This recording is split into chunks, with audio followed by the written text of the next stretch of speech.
This is Total Retail Tech Insights. The content retail executives need to optimize their use of technology throughout their organizations. Hello, and welcome to this episode of Total Retail Tech Insights. I'm Joe Keenan, the editor-in-chief of Total Retail. I'm excited to be joined on this episode by Josh Goodelman, who is the Chief Revenue Officer of KWI. KWI actually recently partnered with Total Retail for our annual retail technology report. We're going to talk to Josh about some of the findings in that report, as well as the KWI business and the work it's doing with its retail clients. So thanks for taking the time to join me today, Josh. Thanks, Joe. Appreciate it. Happy to join you. So I'd love to get us started by just giving the audience an opportunity to learn a little bit more about yourself. So could you tell us briefly about your professional background, as well as I mentioned your title, Chief Revenue Officer, your current role at KWI? Sure. How long do you have? So I'll start with KWI. I've been at KWI for about 3.5 years, as you mentioned, as Chief Revenue Officer. Prior to that, I spent just over 6 years at Salesforce as part of their retail and consumer goods vertical. And prior to that, I spent 15 years in fashion retail, working for companies like Lord & Taylor, Dolce & Gabbana, SMCP. So I always like to say or think that I have a unique perspective, having been on both sides of the fence, so to speak. Yeah, and quite to your point, a varied background and kind of experiencing both from the brand side as well as kind of the technology provider side as well.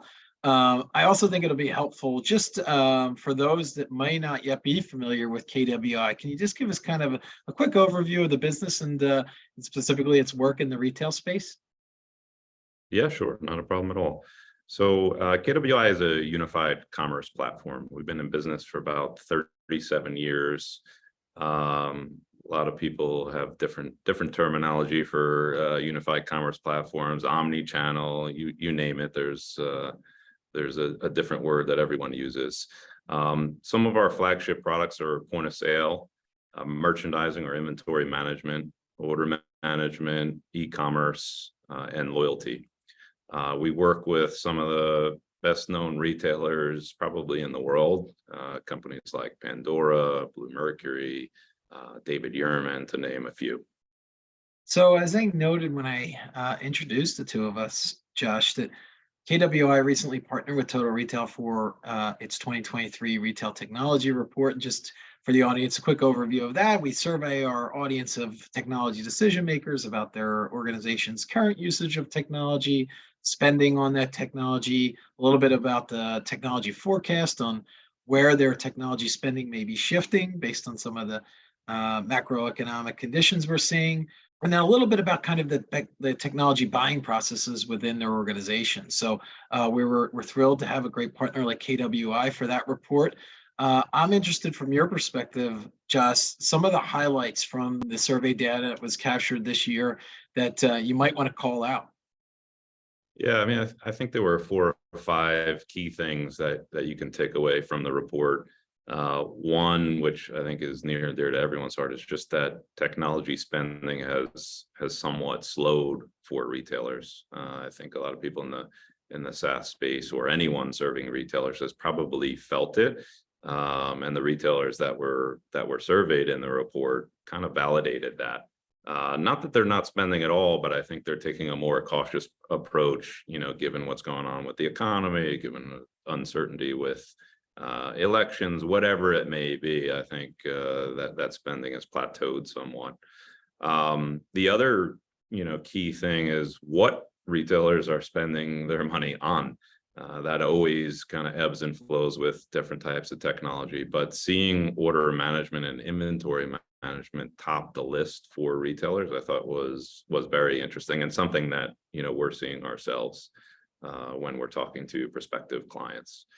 Artificial intelligence was another topic that came up, which I thought was very interesting. We haven't heard about AI as much, let's just say, for a while. It was hot and heavy for quite some time, and then I believe died down for a bit, and that it seems to be resurging. And then lastly is how retailers are viewing their current service providers. You would think that that is a very symbiotic, happy relationship, but it sounds like retailers and the people that responded are putting more pressure on their vendors and service providers to give them better service, quite frankly. Yeah, sometimes there's a delta between what providers think they're giving the retail client versus what the retail client thinks that they're getting from the provider. You see that in the consumer retailer relationship as well. The retailer thinks they may be doing a better job at servicing the customer. The customer has a different opinion on that. So those are some great call outs, and thanks for bringing that to the audience's attention. I wanted to follow up. Whenever we do these types of reports, there may be some surprises in the data. There might be some things that are validated existing opinions that you might have had about what's going on in the market, but there might be some things that catch you by surprise a little bit. Were anything in this year's survey data that stood out to you as a surprise? Yeah, I think I mentioned it when I was giving the summary, but AI is probably the biggest surprise to me. Not that we're oblivious to AI. I think we're all well aware of AI's influence in everyday life, but for the retailers to be calling it out as something that they are focused on with limited spend, I thought that was pretty interesting. I think we recognize the potential that AI has to help anyone, but particularly retailers, especially given the challenges that retailers are having with hiring and talent overall. But we still can't forget that it's not cheap. The AI technology is not inexpensive, let's just say. So when you couple that with the fact that spending is apparently or seemingly plateauing, I thought that was an interesting thing to surface to the top. Yeah, maybe. And from my perspective, speaking to different retailers, and I think the multiple use cases across the organization, so kind of the ubiquity of AI and how it can solve so many different challenges and problems, lends itself to be attractive as an investment area because it can be, like I said, used across so many different parts of their business. Are you finding that or hearing that as you talk to your clients?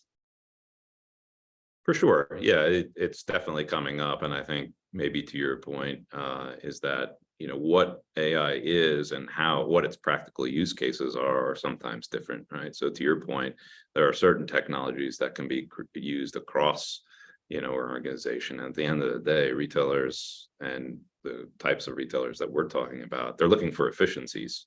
And if AI can provide that for them, then that's where the investment makes a lot of sense for them. And the technology in theory, gets smarter and better as more use of it. As it learns more from the data that you're feeding into it, it becomes even more efficient and more effective, right? Absolutely. So one of the questions we asked in this year's report, and I think is telling, is we did want to find out what were some of the top challenges when it comes to technology, particularly around implementation and what retailers are spending on. So we asked them what the technologies were, and one of the top ones was integrating new technology, new parts of the tech stack with existing solutions. I'm interested, one, in your take on what you're hearing from your clients at KWI, and does that necessarily align with the survey data that was captured in this year's retail technology report? Yeah, it's a great question. And I think first and foremost, I'll tell you that it's very consistent, with the feedback and the types of conversations that we're having with our clients, and even talking with colleagues, that aren't necessarily in our space or working with us directly. The reality is that every organization has, any number of different technologies that they either inherited or they've chosen to stick with. But if they are buying new technologies, they have to do so with, the idea in their mind that, it's not going to take them 2 years to implement because of the complexities of the integration. And I think to that point, many of the companies that we are talking to are taking a very proactive approach to integrations overall. So they're putting middleware in place themselves, perhaps, or buying an iPOS or an integration platform to facilitate the integrations themselves, because a lot of them want to own it themselves as opposed to outsourcing it with or to a partner, let's just say. Not everyone could do that, obviously, but the retailers that are a little bit more sophisticated are taking that approach, and I think it's very smart because they can plug and play the solutions or products that they want to, and it allows them to be more nimble when they need to make a change in the future. Yeah, I was actually going to follow up, Jessica. I think your last point around being that ability to be nimble and agile. A couple things come to mind. One is at the speed in which they need to operate. As these technological advancements are just they're ongoing at all times. And then also you brought this point up earlier, some of the labor challenges, and whether it's not having enough staff or training staff on integrations. Are those kind of the key factors when you think about what you were just talking about? Are there other factors that come into play with integration as well? Hey, let's be real. If you've been covering or working in the retail industry, you probably know that historically retailers have not invested a ton in resources from an IT perspective. Many IT departments at retailers tend to be smaller, and what they're able to churn out from developing new product or introducing new technologies is oftentimes a challenge. So the point that I think you're making is, how do integrations play into their decision making? And if the integrations are less complex, or if they can facilitate the integrations themselves in an easier way, it allows them to deliver new technologies to the business quicker, faster, and more efficiently. Namely Omnichannel, which is a perfect example.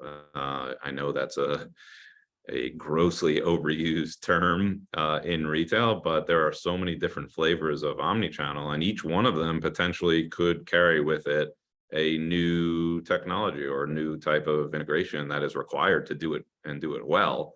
And if you're using technologies or using integration platforms that it can help facilitate that easier, I mean, you're way ahead of the game. Yeah, for sure. And actually, it's a perfect segue into I wanted to follow up with and ask next. In terms of that, you used the term omnichannel, unified commerce, as used earlier as well. Thinking about that, and obviously KWI is a partner and can be of help there. But aside from working with KWI, how can retailers improve their omnichannel operations, and what steps can they take as they think about servicing the customer across all these different channels in a seamless, quick, efficient manner? So it's a lot, right? It is a lot, and I'm probably gonna tell you something different than maybe what you're expecting, but it's not necessarily technology per se, and I know that's not exactly what you're asking, but yes, there are technologies that can help, and KWI is one of them. But I think sometimes retailers and businesses forget the basics. What do I mean by that? I think retailers have to really spend the time to map out their customer journey. I think oftentimes businesses assume that they know how their customer wants to shop, or they assume that they know, we were talking about it earlier, right?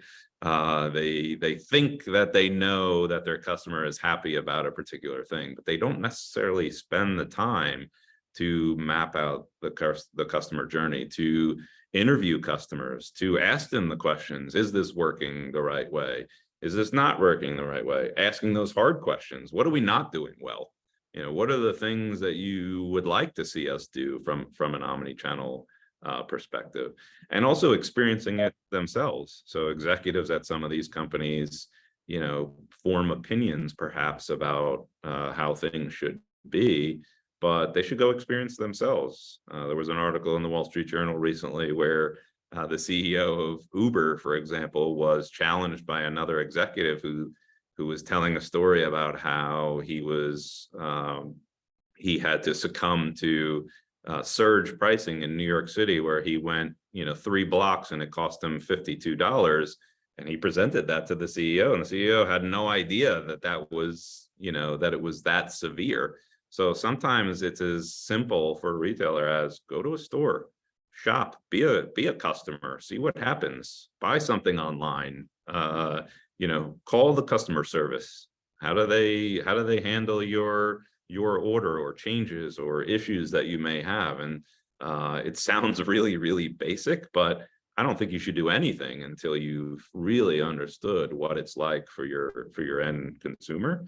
Then you can start to decide what are the things that I'm going to try to tackle and what are the technologies that are going to help me get there. The age-old store visit, is very, very, very, very, very valuable. Yeah, and you know what they say about making assumptions, right, Josh? Don't assume anything. Talk to your customer, and Yeah. that's the right tact. And let the data really guide you, and then you can make decisions about where you may necessarily invest in technology, because it's not cheap. You don't want to go down the wrong path. To your point earlier, technology is not cheap, so you want to be smart about your decision making. I'd love for you to talk about, and this could be a KW client, this could be from something you've seen from afar. Is there an example, and maybe from your own, as a consumer, we're all consumers, your own experiences shopping. Talk about a retailer that you believe has successfully kind of leveraged this omnichannel technology and created it to improve its customer experience, to improve that shopping model. Yeah, the reality is there's a lot of brands or retailers that I think are doing a fantastic job. Some, better than others. I could think of a few that I personally interacted with that are doing it well. Nike, I think, is one of them. And I would name a few of them for different reasons, quite frankly. I think customer service is also a topic that everyone talks about, but what does that really mean for an end consumer like myself, let's just say, of Nike? I think some of it is how they treat you, but how easy is it to resolve an issue that may occur, and what do they do about it? Some of it is, so for example, let's just say Nike, I may purchase something, and I did purchase something recently, and I had an issue with one of the items. The ease with which I could contact them, whether it was chat, phone, what have you, and resolve my issue. It's one thing to be able to contact them, but the quickness with which they made the decision to resolve the issue for me was something that I appreciated very much. And as a repeat client, I value that tremendously. There are others where it's impossible. I'll give the example of, and maybe this is more along the lines of the opposite, who are some retailers that make mistakes, and I'm not going to name them by name, but there was another, let's say, sneaker company that I purchased something from where, they have a lot of technology, but it doesn't necessarily work. So perfect example is the chatbot feature on your website. You have a chatbot, and a customer may think that they can get an issue resolved, but all it does is just provide links to other knowledge base that you have to go and read, a bunch of information to try to get something resolved, but you can't actually contact someone. That's a frustrating experience. And I think it's an example of something that we were talking about before. If you haven't really mapped out the customer journey and decided, what made you think that providing links versus actually providing a human being to help you resolve something, who really thought that was a good idea, right? So yeah. I think there's examples on both sides. Yeah, and I think part of and you talked about this, is also that correlation between, and we'll go back to customer service, between service and then loyalty. If you have a good experience, and Nike didn't necessarily got you had an issue, they were able to take care of it, that makes you more likely to go back and shop from Nike again, because you felt like you were serviced in the right way. They handled your issue, and you're on with your life, and you get, so it's a really critical point, especially in today's age where consumers are so, I don't want to say brand disloyal, but there's so much competition out there, and there's so much at their fingertips where they can find a competitor, in a second, right? Easily. Yeah, think about it. It's, we recently launched a new loyalty solution for our company because we're betting big on loyalty overall. And I think your point is that it's ultra important for brands to think that way. And it's not just a loyalty program, right? It's not just giving someone points or discounts or whatever it may be. It's the experience that you give a customer. That's what drives brand loyalty. I mean, think about the best hotels that you may have been in your life. If you stick with a particular chain, whether it's Marriott or Hyatt or whatever it might be, or an airline perhaps that treats you well, and they all also have varying degrees of doing that well or not. But when you have a really good experience, you remember it, and chances are you're going to look to go back there. It's the same thing with a retailer. Yep. It's no longer just competition on price and product. That experience is kind of risen to the top for the consumer, to your point. Speaking about the consumer, as somebody that's been in the retail space for a long time, you've probably tracked consumer behavior trends, and you're acutely aware of what's happening in the market. What are you forecasting as we think about consumer behavior trends for the second half of the year? Yeah, I would continue on the topic that we were just talking about. Brand loyalty is paramount to everything, almost everything, I should say. Good product is and always will be, king, queen, ace, whatever you want to call it, for a retailer. Because when you have product that consumers want, the old, demand concept, that people will find you. The difference is, will you be able to keep them, right? So as we were just talking about, the experience is what's going to keep them. How a brand makes you feel, how they treat you when you're making a purchase or when you have a return. Are they treating you the same way? When you have an issue, how do they handle that issue? Do they make it easy? Is it easy to purchase? Is it easy to return? Is it easy to resolve an issue that you have? The easier you make it for them, the more likely that they are going to remain loyal to you, as long as you have good product. Yeah. And I think that's how do they recognize you as a loyal, customer, is what's going to, drive that loyalty in the future. And I know that's a topic that everyone's been talking about, but it is certainly surfaced to the top again and again. So as you think about that and and this is from, discovery all the way through to post-purchase support, that experience extends across that entire life cycle. How can retailers kind of adapt their businesses to capitalize on some of those trends that you talk about to generate and engender that loyalty from their customers? Is there one or two things that, in your opinion, are paramount and that you would call out? Yeah, first thing that comes to mind is data. From a retailer, harvesting data. The more data that you can collect about your customers, whether that's surveys, whether that's sales data, whether that's behavioral data, it's one thing to collect it, but being able to analyze that efficiently and to discern what really makes your customer tick, I think is crucial. So having the data at your fingertips as a retailer to make informed decisions about what products to deliver, where to deliver them to, what are the types of things that your customers like. I'm sure you've gotten surveys from certain retailers or certain brands that ask you things that you're saying to yourself, why are they asking me these things?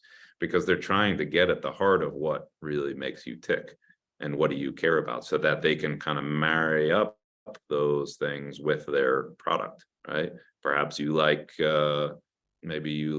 luxury experiences where when you're shopping you have champagne and and a personal shopper, or maybe you just like to get a coffee while you're shopping and you want to listen to good music. They're asking those questions so that they can craft an experience that is going to keep you in the store and keep you coming back to them. Yeah, I'd be remiss on that theme of data and we've talked so much about the 2023 Retail Technology Report in which KWI partnered with Total Retail to produce that valuable resource. So for our audience that hasn't yet checked it out, I highly encourage you to do so. You can download that report at mytotalretail.com-resource. Some really great information in there. It gives you a snapshot of the industry as a whole in terms of technology spending, usage, a little bit about the buying process. So we really appreciate the partnership with KWI for that report. Make sure to check out kwi.com, learn more about that business, as well as all the services that can help with the retail audience that we're addressing. So I want to take the opportunity to thank Josh Goodelman, who again is the Chief Revenue Officer at KWI, for joining us on this episode of Total Retail Tech Insights. Thank you, Josh. Thanks, Joe. Have a great day.